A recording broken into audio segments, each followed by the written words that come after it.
peraturan pengadilan. Om Swastiastu.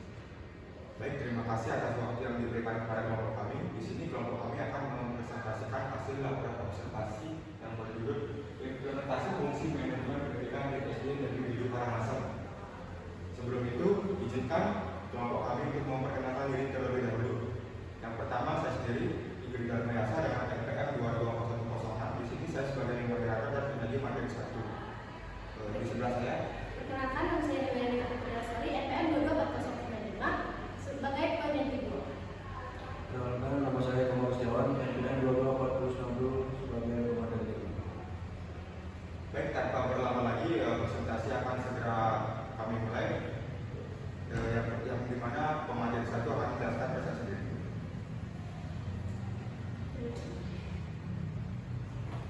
Gambaran umum sekolah. Di sini Negeri 7 Karangasem terletak di jalan yaitu Gundukan, Kelurahan Karangasem, Kecamatan Karangasem, Kabupaten Karangasem, Provinsi Bali. Sekolah ini sudah berdiri sejak 21 Agustus 1976 yang mempunyai 6 ruang kelas. Di Negeri 7 Karangasem mempunyai 1 kepala sekolah, 5 orang guru, 2 orang guru mata pelajaran agama Hindu, dan 1 orang guru mata pelajaran Penjaskes, dan 1 orang tenaga kependidikan.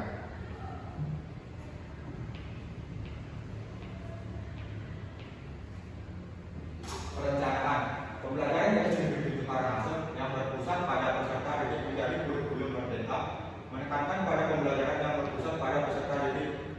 Guru diharapkan dapat memfasilitasi siswa untuk mengembangkan potensi dan minat mereka dengan cara yang kreatif dan inovatif, sehingga pembelajaran menjadi lebih bermakna dan relevan bagi siswa.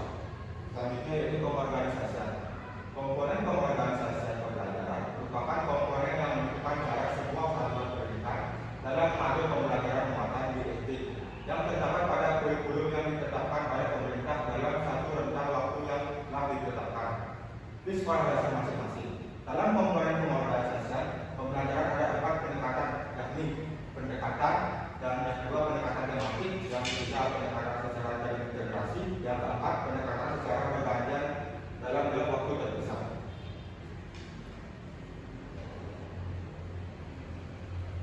Selanjutnya yaitu penyusunan pegawai. Penyusunan pegawai pada bidang kurikulum di SD Negeri 7 Karangasem meliputi beberapa tugas dan fungsi yang diperlukan untuk mengelola kurikulum dan penilaian di tingkat sekolah dasar. Merancang bahan penyusunan kurikulum. Merancang bahan-bahan untuk penyusunan kurikulum itu termasuk kurikulum muatan dan kriteria penilaian. Baik, materi selanjutnya akan dilanjutkan oleh rekan saya. Kita waktu sebentar. Baik, di sini ada pengarahan manajemen pendidikan mengenai kurikulum SD Negeri 7 Karangasem meliputi beberapa tahapan yang penting untuk mencapai tujuan pendidikan yang berkualitas. Pengarahan manajemen pendidikan mengenai kurikulum di SD meliputi tahapan perencanaan, pengorganisasian, pelaksanaan, pengawasan, dan implementasi yang dilakukan secara bertahap dan terus-menerus untuk mencapai tujuan pendidikan yang berkualitas.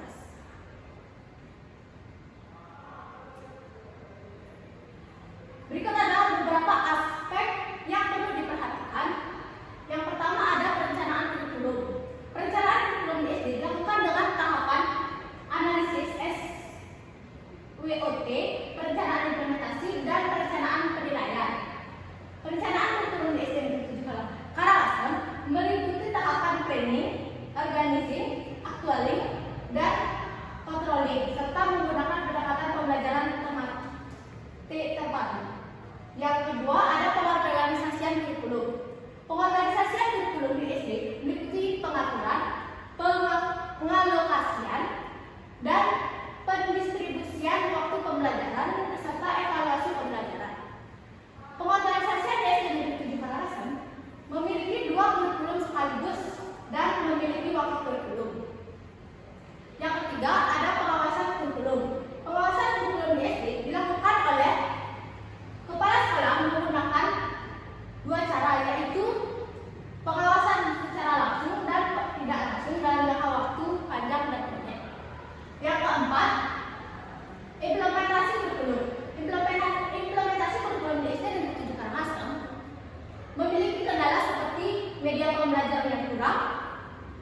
juga pemahaman peserta didik. Namun setelah dilakukan evaluasi terhadap kurikulum yang diterapkan pada ajaran kembali. Yang kelima ada keterampilan bagi anak berkebutuhan khusus. Perkembangan kurikulum pendidikan, keterampilan dimulai dari identifikasi kebutuhan. Yang kedua ada perumusan tujuan kurikulum. Yang ketiga ada perumusan isi kurikulum.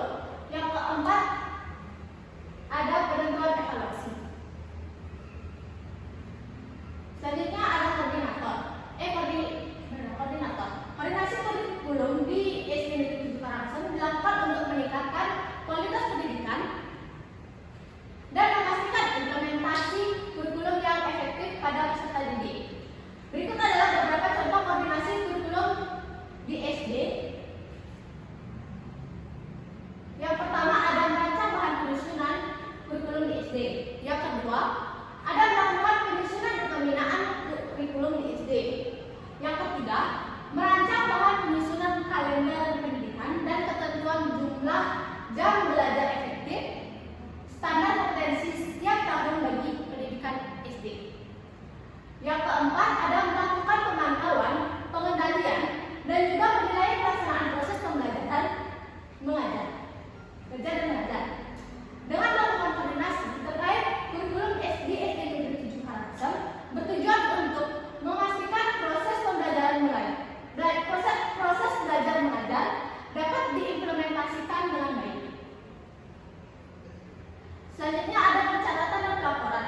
Pencatatan dan pelaporan terkait kurikulum di SD Negeri 7 Karangasem melibatkan beberapa aspek penting untuk dilakukan. Berikut adalah informasi yang terkait dengan pencatatan dan pelaporan kurikulum di SD Negeri 7 Karangasem. Dalam rangka pencapaian tujuan pendidikan yang lebih efektif, pencatatan dan pelaporan terkait kurikulum di SD sangat penting untuk dilakukan. Hal ini memungkinkan peserta didik dan pihak-pihak terkait untuk memantau kemajuan belajar serta